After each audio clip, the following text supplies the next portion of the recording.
Bismillahirrahmanirrahim. Mengambil petikan daripada aktivis alam sekitar Muhammad Fazli dalam bukunya Manusia dan Alam, menegaskan Tuhan mencipta alam ini seimbang untuk kemakmuran bersama.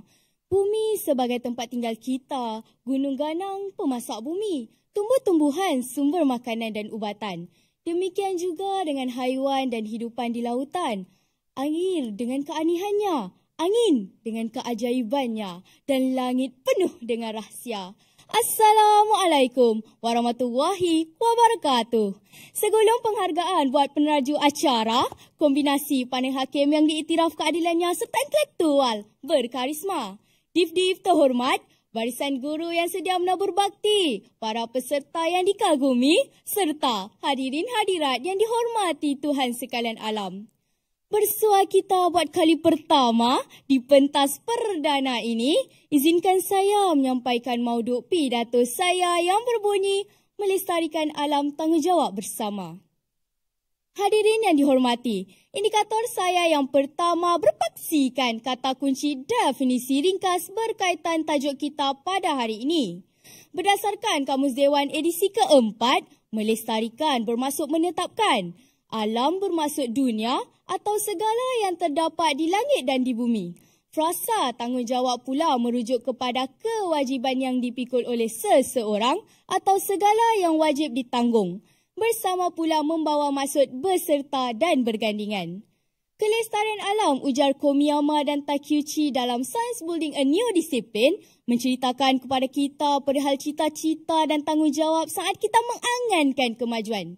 Kita gantikan rimbun pokok dengan blok bangunan. Lantas lestari diuji. Sama ada kita sembereno menebas rimba atau kita ambil cakna tindakan menubuhkan semula belantara. Kelestarian alam tanggungjawab bersama mengajak kita bermuhasabah. Semana kita cakna terhadap kebajikan alam saat kita rancak membudayakan kemajuan. Hadirin yang dihormati, terdapat 3 bicara utama yang akan saya tampilkan dalam pidato saya pada hari ini. Yang pertama, alam memberi, kita merasa. Wendell Berry berpesan kepada kita, alam ini bukan warisan keturunan kita. Sebaliknya, pinjaman buat anak-anak kita. Lebih 50 tahun yang lalu, kita seringkali diingatkan untuk melestarikan alam. Namun lihat apa yang kita ada sekarang. Wood W.J. Salas dalam wacana mindanya The Age of the Earth, bumi telah 4.54 bilion tahun berbakti buat seluruh makhluk. Dan seramai 108 bilion manusia telah menuai hasil darinya. Alam tidak pernah meminta dibayar setiap hela nafas kita menuduk udara. Alam tidak pernah menuntut uhti dari setiap teguh jernih air sungai yang mengalir. Alam tidak pernah mencukai nadi rimba yang diteroka di segenap banjaran maupun tanah rata. Tetapi denyut nadi alamlah yang menjadikan umat manusia terus melata di bumi Tuhan demi merebut peluang menyelongkar makna sebuah kehidupan. Oleh itu, kata-kata Evo Morales, Presiden Bolivia, seharusnya mengusik jiwa kita. Kata beliau, lambat laun kita harus sedar yang bumi juga punya hak untuk hidup tanpa pencemaran. Ketahuilah, bumi boleh hidup tanpa manusia tetapi manusia tidak boleh hidup tanpa bumi. Sedarlah, hak bumi ke atas kita adalah untuk kita jaga dan pelihara. Kerana sesungguhnya, alam memberi, kita merasa. Hadirin sekalian, bicara kedua, terhantuk baru terengadah. Budi dan bakti bumi pada kita tidak pernah dilihat oleh mata hati manusia. Bagi manusia, alam adalah hamba yang diperkuda dan ditindas tanpa belas. Api yang dikerahkan tanpa diupah. Maka manusia mula buta dan lupa hakikat makna diangkat martabat menjadi seorang khalifah. Sehingga kan, raung tangis rajuk alam dibiar tidak bersahut.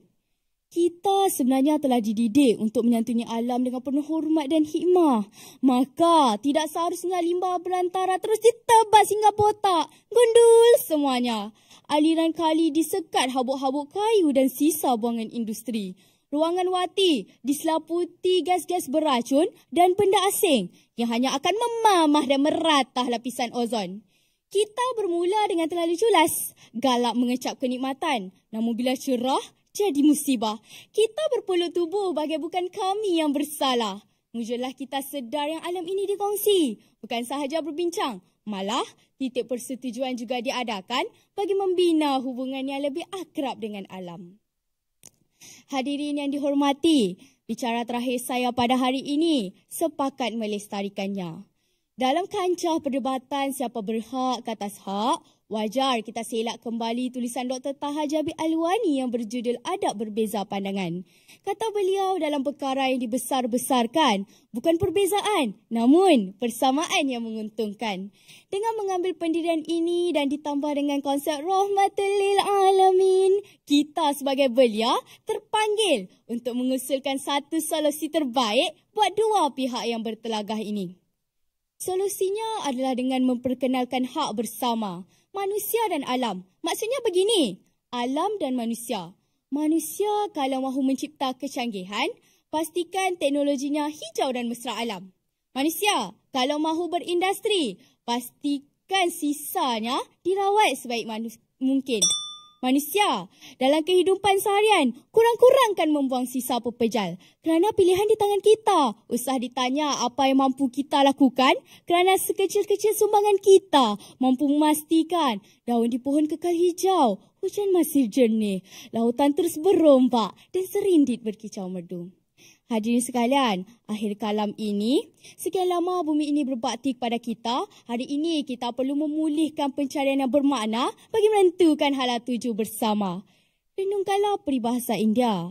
Hanya apabila pokok terakhir ditebang, hanya apabila sungai terakhir dicemai racun, dan hanya apabila ikan terakhir ditangkap, barulah kita sedar yang wang tidak boleh dimakan. Itulah petanda teragung kelestarian alam tanggungjawab bersama. Sekian, wabillahi taufiq wal hidayah. Wassalamualaikum warahmatullahi wabarakatuh.